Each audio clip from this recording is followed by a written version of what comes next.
My name is Cameron Dubois. Music has been a part of my life since I was a little girl. I used to sit down on my mother's old piano and found any little kind of melody that came to mind. I remember getting my first CD player and headphones. I was so excited, there wasn't a single car ride I didn't go without it. When I turned 13 years old, I got my first guitar for Christmas, and I would spend hours teaching myself the basics on that little first act. I always knew it'd be a part of my life, but I never knew how. I wanted to perform, but I was such a shy girl growing up. It wasn't until I hit college I was burning the roads up and down, playing and singing at any venue I could get into, and studying and doing my homework in between. I finished with a degree, but deep down I knew where my heart really belonged, and I decided to pursue this dream like many others out there.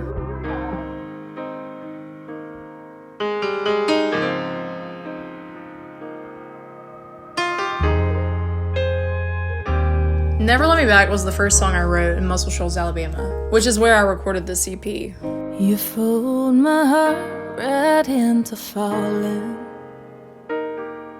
I wrote it with my producer, Michael Curtis and Cindy Walker. We sat down and we're just talking about what it's like to go through heartbreak.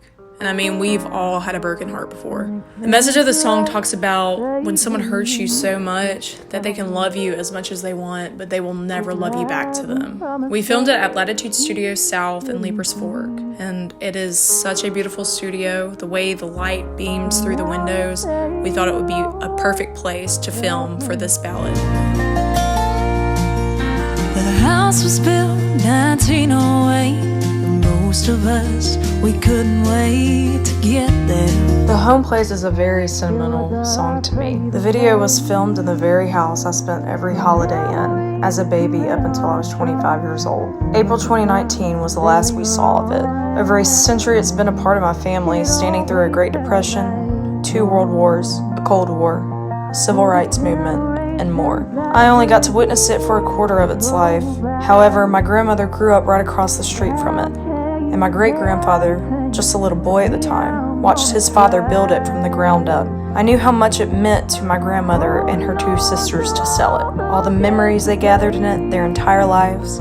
I hated to see it go without a little something more than just a memory to hold on to. I told 2 of my good friends and co-writers, Michael Curtis and Cindy Walker of Muscle Shoals, how upset our family was about losing it. We decided to write this song as a present to give to them at our very last Christmas spent in the home. Originally, it was only intended to be heard by my family's ears, but I thought that there might be other people out there who can relate.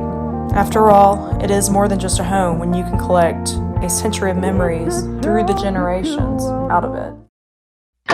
Lipstick and Chrome is a fun song. I wanted to release something upbeat for summertime that gives you the feel where you can ride with the windows down and let your hair down and jam. The video was filmed in my hometown of Montgomery, Alabama. I wanted to film it in Montgomery because I've lived there basically my whole life, but I also wanted to film it there because it's just got so much history. It's the home of the Civil Rights Movement, as well as it's the home of Hank Williams.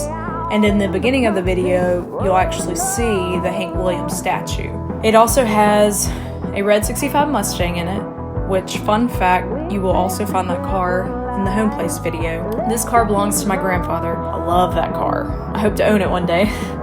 But also, I incorporated the 65 Mustang because I felt like it went along with the mood of the song. Like a lot of the same old things, like old cars and pickup trucks.